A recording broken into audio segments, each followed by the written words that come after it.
Deuxième œil international Toyebi Nanyango abungi bulu yeke Esekisaka biso etangisaka biso Esala mingi mpona baimboka e Le journal social mpona peuple Makambo na biso akotaka yango Amemi na bakonzi solution peye Molobe ya biso pati mwamba e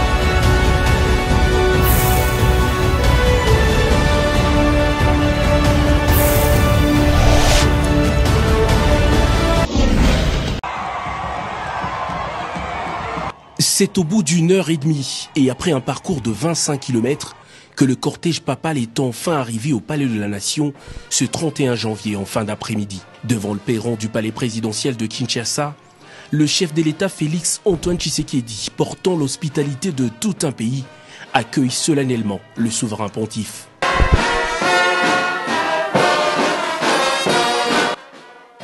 Symbole d'une parfaite relation entre Kinshasa et Vatican, les hymnes de deux États seront exécutés et les deux personnalités vont même saluer leurs délégations respectives. Le président de la République et le pape vont s'entretenir en tête-à-tête pendant une demi-heure avant de rejoindre le jardin du palais où les diplomates, acteurs politiques et ceux de la société civile les attendaient. Le président Tshisekedi, qui prend la parole en premier, étale sans langue de bois les défis sécuritaires, économiques et environnementaux auquel est confronté actuellement le pays. Le président l'a dit avant de boucler son discours et le pape le sait pertinemment, sa visite revêt une tunique aux couleurs d'espoir. Dès les premières lignes de son discours, le Saint-Père dresse un tableau sombre des atrocités et de multiples formes de violence que subissent le Congolais, pourtant toujours déterminés, à l'image du premier d'entre eux et chef de l'État, à préserver leur intégrité territoriale. Comparant la République démocratique du Congo à un diamant, le pape François, soutane blanche et croix dorée visée sur la poitrine, affirme que les fils du Congo sont aussi précieux que les richesses de leur pays, aujourd'hui ensanglantés par les guerres économiques à répétition. Aux leaders africains qui débordent d'ambitions démesurées, comme l'illustre parfaitement le cas du président rwandais qui sème la terreur pour organiser le pillage de ressources de la RDC, les mots du Saint-Père sont bien clairs. Retirez vos mains de la RDC, cessez d'étouffer l'Afrique. Elle n'est pas une mine à exploiter, ni une terre à dévaliser, a dit le pape François. Le souverain pontife, qui a appelé le Congolais à se réconcilier, a également invité les membres de la société civile et autorités du pays à promouvoir une transparence cristalline et un état de droit à l'image de ce géant de l'Afrique centrale, au potentiel d'un continent. Au crépuscule, le Saint-Père a quitté le palais de la Nation pour sa résidence de circonstance. Il y passera sa toute première nuit sur le sol congolais.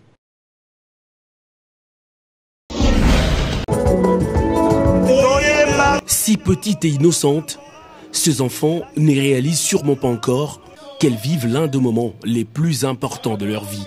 Participer à une messe dite par le pape, nombreux sont ceux chrétiens qui ne l'ont jamais vécu. Pour avoir une place ce 1er février à Ndolo, il fallait écourter le sommeil pour certains. Dès 7 heures, l'ambiance était déjà festive. En chœur, la chorale Monseigneur Luc Julan enchaîne les notes et c'est en ce moment que le cortège présidentiel fait son entrée à Ndolo. Il est 8 heures. Le président de la République, Félix Antoine Tshisekedi, et la première dame, Denise Nyakeru Tshisekedi, prennent place aux côtés d'autres fidèles.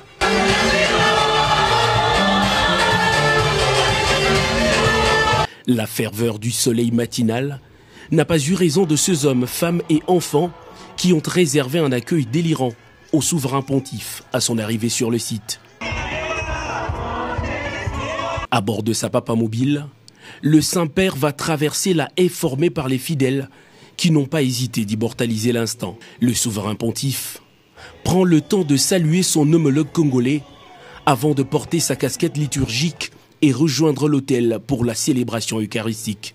Dans son homélie, le pape François édifie les fidèles sur l'amour comme fondement de la réconciliation. Se libérer du propre moi au profit du bien collectif, avoir le pouvoir de regarder les pauvres et les écouter, des recommandations formulées par le pape à l'attention de l'assemblée dans laquelle se trouvaient plusieurs fidèles venus de pays africains. Le célébrant du jour a aussi insisté sur la mission confiée aux chrétiens par le Christ, celui de la paix, en les exhortant de transcender les clivages politiques et religieux pour faire la place aux autres. Faire de la place pour tous, une vertu entretenue en RDC par la jeune démocratie qui prend confortablement place depuis maintenant 4 ans. La présence de différentes personnalités politiques, religieuses, coutumières et civiles ce mercredi à la messe de Ndolo est une preuve éloquente de la liberté d'agir que prône le missionnaire de paix et chef de l'État, Félix-Antoine Tshisekedi. La célébration eucharistique a suivi son cours normal jusqu'à la bénédiction finale du pape, précédée par le mot de remerciement de l'archevêque de Kinshasa et cardinal Fridolin Ambongo. L'histoire le retiendra. Pour voir un pape au Congo après Jean-Paul II, il fallait vivre à l'époque du 5e président.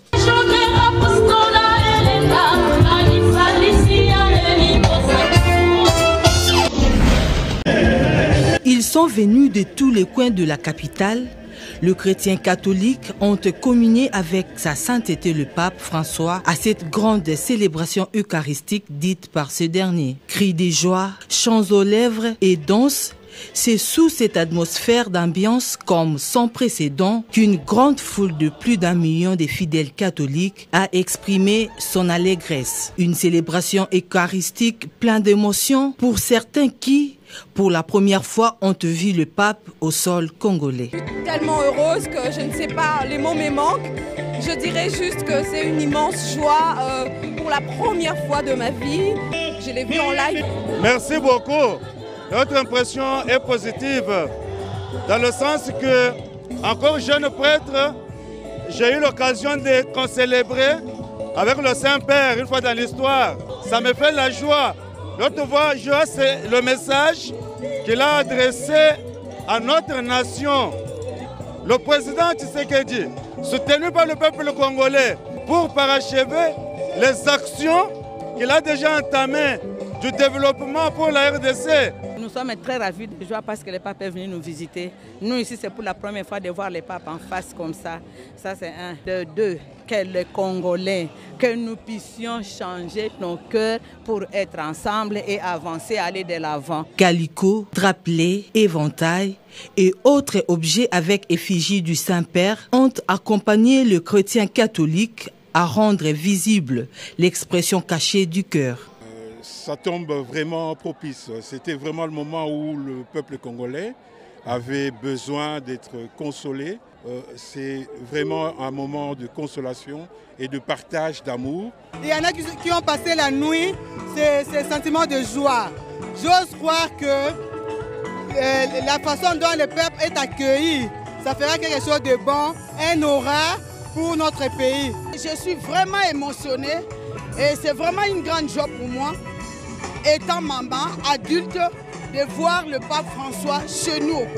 Le chœur a réuni plus de 700 choristes des chorales issus des différents doyennés de l'archidiocèse de Kinshasa pour agrémenter cette grande célébration eucharistique en même temps solennelle. Le prêtre et évêque congolais ont co-célébré la messe aux côtés du pape François en séjour à Kinshasa depuis ce mardi 31 janvier.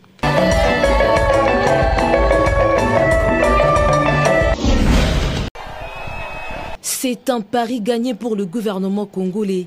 La réussite de ce grand rendez-vous religieux avec le chef spirituel de l'Église catholique qui a réuni dans la partie est de la capitale plusieurs milliers de Congolais, précisément les chrétiens catholiques. Le cadre disposé pour la messe géante dite par les jésuites argentins a également offert aux participants un dispositif sécuritaire et sanitaire très regardant.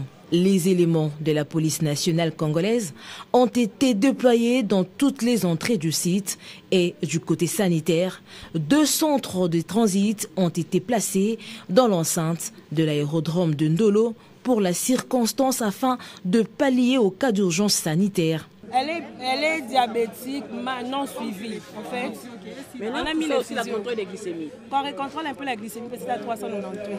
Les quelques personnes qui ont connu des malaises ont été rapidement prises en charge par le service. Nous avons déjà eu quelques cas d'évanouissement, quelques cas de céphalée, quelques cas de traumatisme dus aux bousculades d'entrée qu'on a bien gérés, qui sont maintenant dans des sites où ils sont pris en charge. Bon, nous sommes là pour apporter de l'aide tant soit peu aux patients qui sont en train de tomber, qui ont des petits malaises et tout, lors de la cérémonie de la messe. Donc on les amène ici, on stabilise, on a à référer 3 cas, mais les autres on donne du paracétamol, on donne des anti-inflammatoires, on stabilise et puis c'est bon. On a compté plus de 500 médecins, 1000 infirmiers et 352 éléments de la Croix-Rouge pour la couverture sanitaire. Nous sommes de l'équipe des urgences médicales. C'est pour pallier à toutes les urgences qui peuvent survenir sur ces lieux. Nos équipes sont en train de circuler sur tous les sites. Nous avons des équipes mobiles avec des ambulances et nous avons des équipes fixes. En cas de problème, on peut nous contacter et nous irons vers le fidèle qui auront des problèmes. C'est un travail de routine. Nous sommes là pour représenter la société nationale au nom du président de la Croix-Rouge de la RDC. Et nous, en tant que branche Kinshasa, on vient au secours en tenant compte des 7 principes fondamentaux de la Croix-Rouge. Autre précision de taille, c'est l'initiative de l'hôtel de ville de Kinshasa. Le gouverneur de la ville a sur place déployé ses éléments pour la salubrité du lieu. Aucun déchet n'a été laissé sur le site. Notons qu'aucun cas de décès ni de dégâts matériels n'a été signalé. «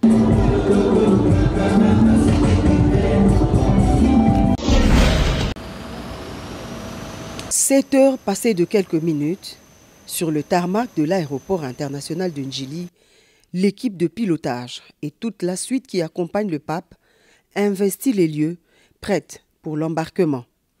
Bagages rangés, tout est déjà au point pour le départ du Saint-Père. C'est un dispositif sobre et restreint qui précède l'arrivée du pape à l'aéroport. Juste un échantillonnage requis pour accompagner dans la sérénité le départ du pape François. Vient alors le tour des officiels et autres acteurs socio-administratifs qui arrivent à tour de rôle, suivant l'ordre établi par le protocole. L'instant est empreint de beaucoup d'émotions. Le plus heureux de tous, le président de la République, Félix-Antoine Tshisekedi Tshilombo, qui a gagné son pari. Installé au salon du pavillon présidentiel, le chef de l'État est venu accompagner son invité de marque et père spirituel d'une multitude de chrétiens. Arrive enfin le cortège du Saint-Père, accueilli à l'entrée du pavillon par le chef de l'État. Le temps d'un aparté de quelques minutes entre les deux personnalités dans ce cadre VIP où se trouvent également quelques officiels venus recevoir la bénédiction du prince de l'Église.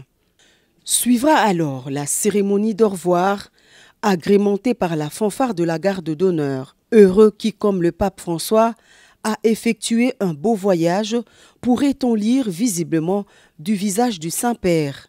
Sur son sacré fauteuil roulant, avec à ses côtés le président de la République, le pape, encadré par sa suite, a arpenté le tapis rouge, déroulé pour la circonstance, jusqu'à prendre place à bord de son avion de pèlerin, l'Airbus de l'Itea Airways, qui s'envole pour Djouba, capitale du Soudan du Sud.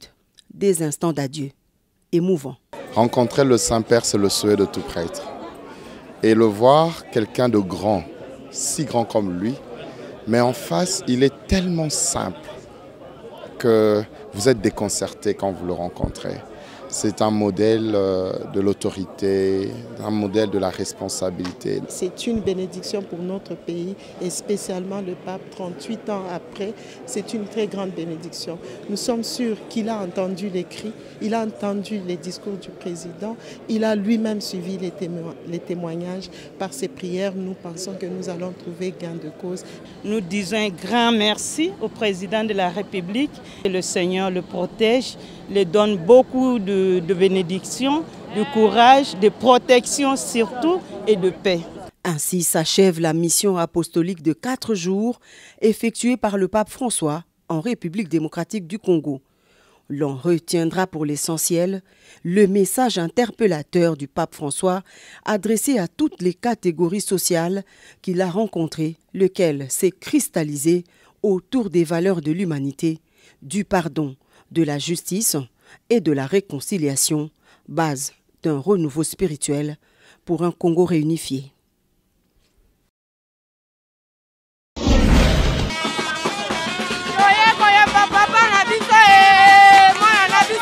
Noko nangai e qui m'a ben atterrissage forcé.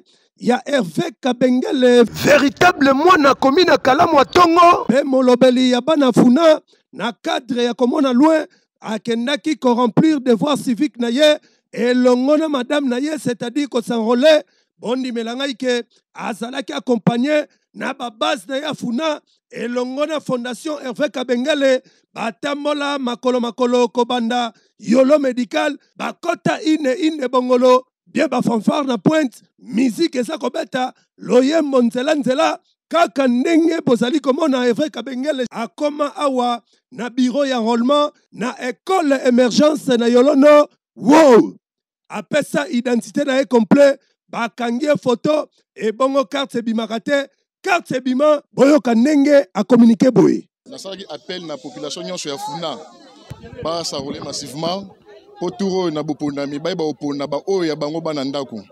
Et c'est pour cela lelo nga na yo rempli de devoirs civiques nanga tant que citoyen congolais na s'enrôler lelo et nazo profiter na occasion oyo pour na ko annoncer na habitant nyonso ya Funa année oyo 2023 ngai mwana bino boyebi na kombo ya père des orphelins tout oyo en tout cas to kotina makambo ngo na annoncé lisusu 2023 oyo nga naza candidat député na Funa na biso oyo bon lilo bana bandeko na nga nyonso ya Funa eza ke nasengi bango merci ya trop parce que eza po na polo te po na mbongo te balaki bolingo na bango vers moi na bango ya Funa ne ba accompagner nga bandimi bazika na moi to zika na bango ensemble ba accompagner nga na swa carte naza ya bango ya mutema balembanga te nga pe na kolemba bango te ouais matembela simandaku donc cela veut dire yango na simbi yango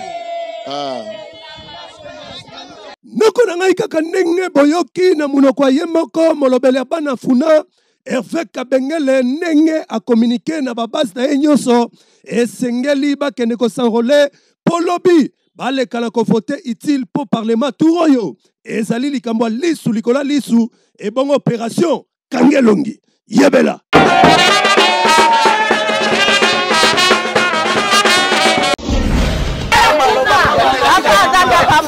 Noko na ngai kolela ya bana commune Ngiringiri précisément na quartier Lengesa na direction Khartoum oyo basala 8 mois bazalaka na couranté bakoma kolamba na makala engai ebongo bakable epola lokola bakable moko ya 1960 ebongo courant epelaka nango lisusu te ekomaki na mato ya maître Yannick Ngangu oyo azali véritable fuluzi ya bana Funa pe moko ya bakadre ya parti politique ya Julien Paluku na France et salaki mawa tellement azalaka tout près ya babase na ye koyoka kolela na bango atindaki fondation na ye Yannick Ngangu pona koya kotika bakable botala kaka ndenge nini esengo ezalaki na bana Ngiringiri na ndenga kosakana te botala ndenge nini bapesa bakable na esengo wana boyoka ndenge bakomunikaki boye. Liboso na wasengana no merci mingi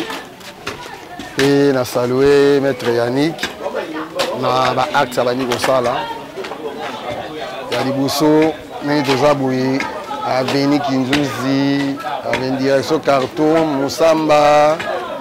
En tout cas, tout ça na baisse à courant. Nous avons pendant la baisse à courant, ça fait 8 mois successifs. Donc, on est à la raté. Na acte Oya Sali, na ebi que tout le monde Oyo a conséqué na courant Oyo. Donc, les ali bénéfices n'est pour naï. Quand papa, il faut te regarder sur la base, on a ma bosse à la bisote, on a ma bosse à la bisote. Dans ma femme, on va faire ma bazali. na mulili oyo tokomi moyen kosata provision na ndako eza te wapi korama yo kobombela biloko yo kopola lokola asali boye vraiment na sepeli nakomi sinzambe nzambe azala na ye ata aza mokongo miloko nyonso tokopone bikolo nyonso tokopone kovote ye po aza kongole aza mwana mboka toyaki mpona korepresente na compte ya fondation ya NIC parce que na commune ya Ngiringiri quartier Elengesa balelaki bazaki na courant te il y a de cela 8 mois courant ezalaki na quartier ya Elengesa te alors tant que toyoki mbela wana tokitaki ensemble na délégation mobimba ya fondation ya NIC maître Yannick oaza président ya fondation adelégaki biso po tokoka komema banquete mpona koyeba solution nini tokomema mpona bandeko Elengesa yango nde mokolo ya lelo toyaki mpona korealize promesse oyo topesaki na bandeko Elengesa ete tokopesa bango câble ya courant oyo kozongisela bango courant na quartier Elengesa. Noko na ngai kaka ndenge boyoki bana Ngiringiri ndenge balobi esali bien makasi komona maître Yannick Ngangu vuluzi ya bana funa kopesa ba câble boye esali ko soutenir vision ya chef de l'État Félix Antoine Tshisekedi Tshilombo pe ebongo asengaki na bango makasi esengeli ba soutenir l'élection ya 2023 po ezakaka fachi beton yebela. Bonjour, bonjour. Bonjour. Nazo luka agence Assir pour voyager Libana Mboka. Agence Assir. Mais Yangot Africa Travel. Tu que tu accompagné? Étudiante finaliste dans la agence de voyage Assir crédible. Oyo koki ko voyager na facilité nyonso yangoyo Africa Travel ya mwana mboka Muzembo apesibino voyage à Chypre. Offele, c'est-à-dire visa liboso, mongo nasima, il suffit, oya kakana passeport na yo, dans 7 jours, visa na yo soke bimi, ne opesi $1850. Botuni ngai, avantage esali nini? Avantage esali, kakana $1850 na yo, osali na droit inscription, visa, plus frais académiques. Noko na ngai kobuka na te yo étudiant dans la place ya sur yango yo ba escroquer bino mingi awa bacheli bino visa ezali ofele visa liboso mbongo na sima. Noko na ngai okanisi esili Jakoko esila bango awa na Africa Travel bazali na ba service yele lokola vente de billets d'avion, assistance visa d'études, visa d'affaires, visa touristique. Otuningai adresse Swabik na bateau koma bazali na commune Lemba na route bypass en face ya église Résurrection na quartier école na avenue Lou numéro 2. Tope benga bango na ba numéro ezali affiché na écran na bino. Yebela.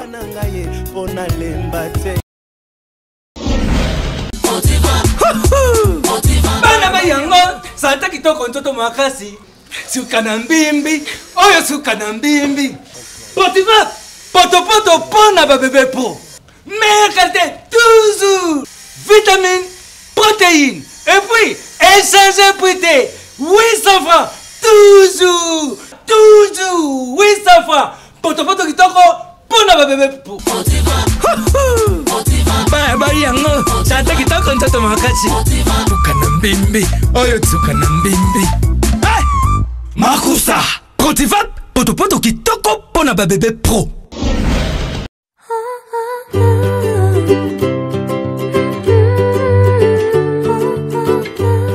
Noko na ngai otamboli par-ci par-là na ba hôpitaux ebele pona koluka solution ya misu na yo tala solution yango yo eye liboso ya porte na yo optique solidaire dana oyo bamemeli bino ba docteur Besper na oyo etali opération ya misu awa yaya soko koti bazali kosala opération lokola cataracte glaucome amélioration des traitements opération chirurgicale facon laser tala soki okoti awa na optique solidaire dana yaya nimela ngai bakoyamba yo kitoko bako-oriente yo na ba-examen oyo esengi mpo na misu na yo mpe bamama nyonso na bapapa oyo bozali komona bayaki awa bazwi solution boyoka ndenge ba communiquer boye pe honorable Ndekoleser ayaki consultation yepé a communiquer boye. Na pesa témoignage le premier jour que j'ai visité Solidaire Optique na lobana batuboy. Ngai bazali kotala nga miso aux États-Unis. Na kenda na zwa lunette aux États-Unis ezalaki lokola ote. Parce que zalaki lunette ezo protéger contre le rayon.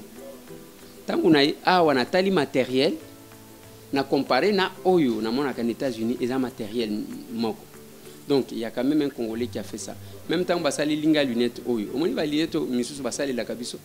Moi lumière et kota kandenge lokola misu na eza protéger te. Mais oyo avantage nango nengo zo mona ngwana eza na nyoso mibale.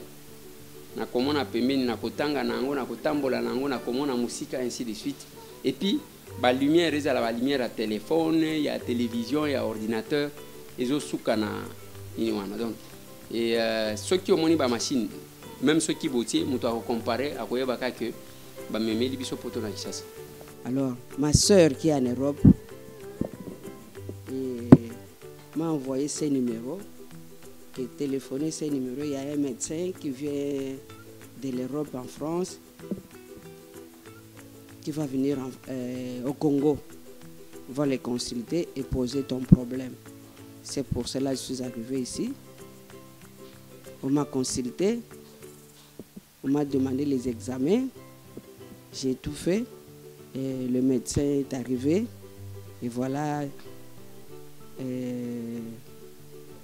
je suis passé en opération. On a intervenu, je vois. Je voyais presque, je peux dire à 40%. Je ne voyais plus bien. Bon, maintenant, on vient de m'opérer. Dieu m'a fait grâce, je vois. Je vois légèrement mieux aujourd'hui qu'hier. Hier, je ne voyais presque pas. Mais aujourd'hui, je vois. Je sais quand même apercevoir quelqu'un à 1 mètre.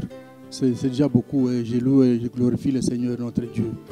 Noko nangai bokanisi esili tente esili bongote awa bazali pe na pharmacie bazali pe kote kisa ba lunette ya ba marque nyonso banti soleil na ba griffe lokola Versace Gucci pe ba griffe ya ndenge na ndenge. Okokuta Optique Solidaire Dana ezwami nango musika te eza na boulevard du 30 juin na galerie Albert pe lisusu ezwami na nouvelle galerie présidentielle tope obenga bango na ba numéro oyo ezali affiché liboso ya ba écran na bino yebela.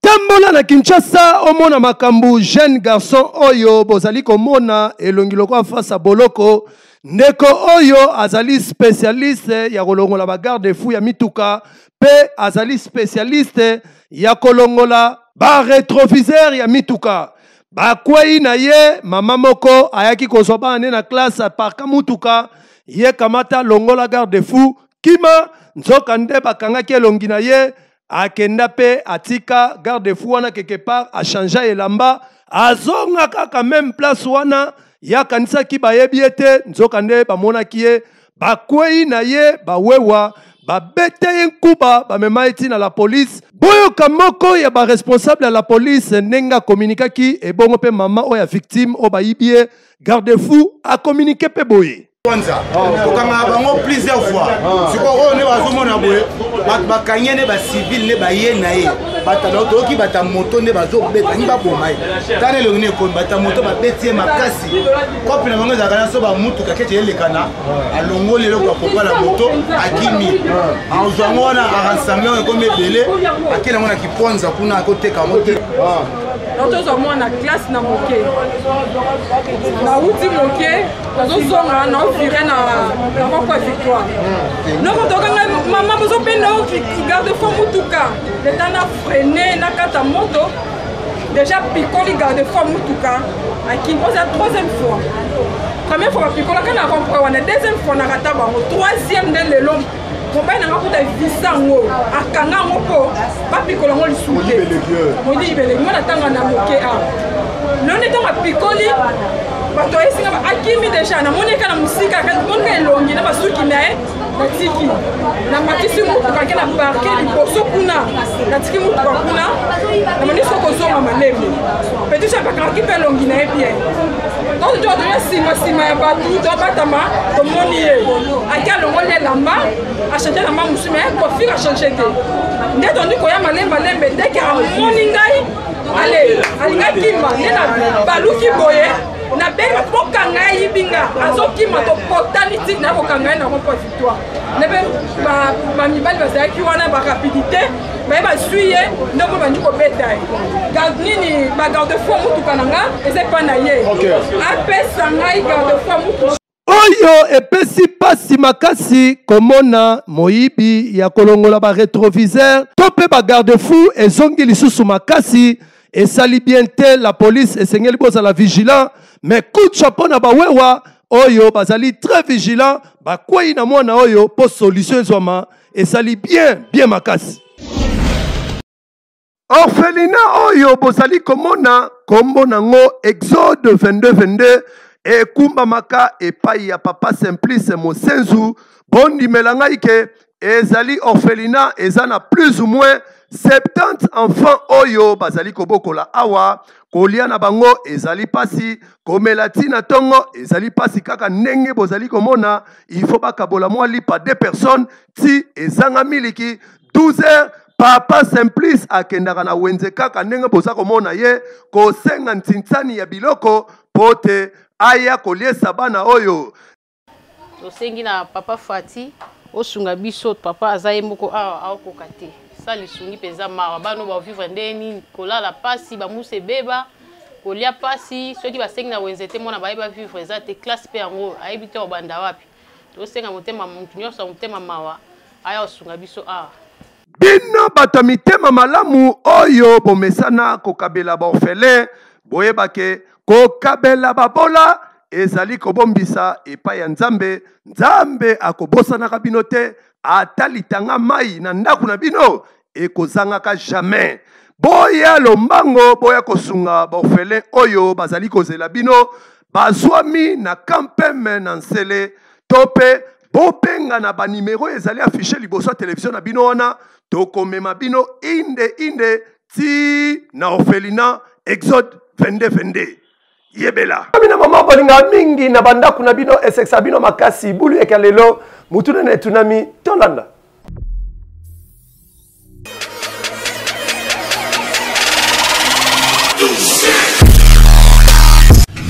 bulu yeke nde na yebisi bino bulu yeke nde epai ya bavoisin zololo ekoti ya ndenge ya kosakana te zololo yango tofini bango fio bawewa nyonso moyo wenu ndeko nga lidor luyo kombo nani Willy tonton Willy tala caméra ndeko lidor mutu na biso ya boye coupable eza coupe oyo bapesaka na CAN to bapesaka na CHAN coupable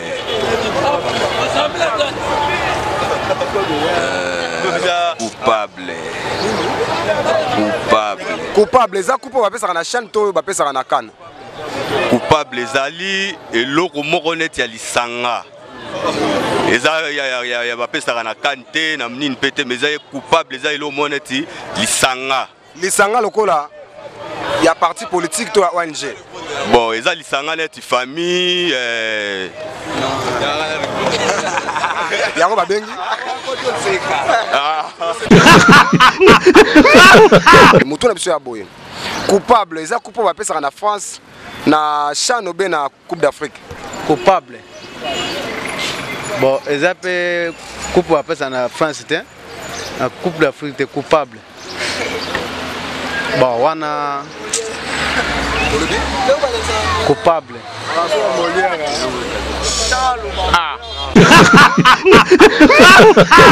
coupable eza coupe bapesaka na CAN obe bapesaka na CHAN coupable eza coupe bapesaka na CAN pe te bapesaka pe na nini pe te na CHAN te hein eza donc ezali coupe kaka ndenge ezali ndenge olobi ke coupable ndenge eza coupe bakopesa ta vélo malembe mutu na biso ya boye coupable eza coupe bapesaka na CHAN obe bapesaka na CAN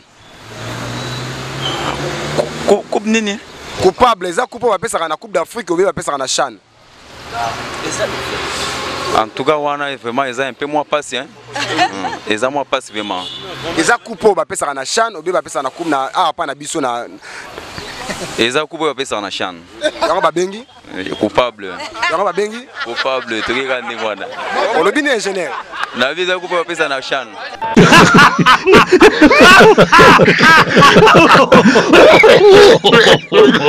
Bomanda nini bulu eke kotel bino na bandaku boseki bokanga bapanzi bolana se mena esa na bino ke temps boza koseka bozo akaina stilo pona koma coupable eza nango coupe ya chanto ya kante mais coupable ezali mutu oyo bakondane na likambu songolo pakala yango babengi coupable toza na page rose oyo. Bon anniversaire, on a papi Mouloube Kounde, Bogar, Kakandenge, Bozali Komona ye, Abotama Mokwalelo, Tika Etenzambe, Alekana Romona ye, Kobaksele, Banvula Ebele, Balobi, Ekoina Mabe, Ngaye, Pichui Lokolo, Taba Ekoliama, plus champagne, et Bongoto Zanga, Zanga te. Chamuntu, Chanzambi, et la Kisiketo Komina Souka, ya magazine, deuxième A international, Boulouyeke, voiture sans moteur, Yebela Tindika Chakal, et pas ba voisin, et si, et Yebana Zolo le Kota, Tofina Bangofian, Bawewa, Bapona na Kanluka, surtout na Reprenga Ba, Moyo Wenu, Nushala Bimpa, tout à onana, Keshu. Talek!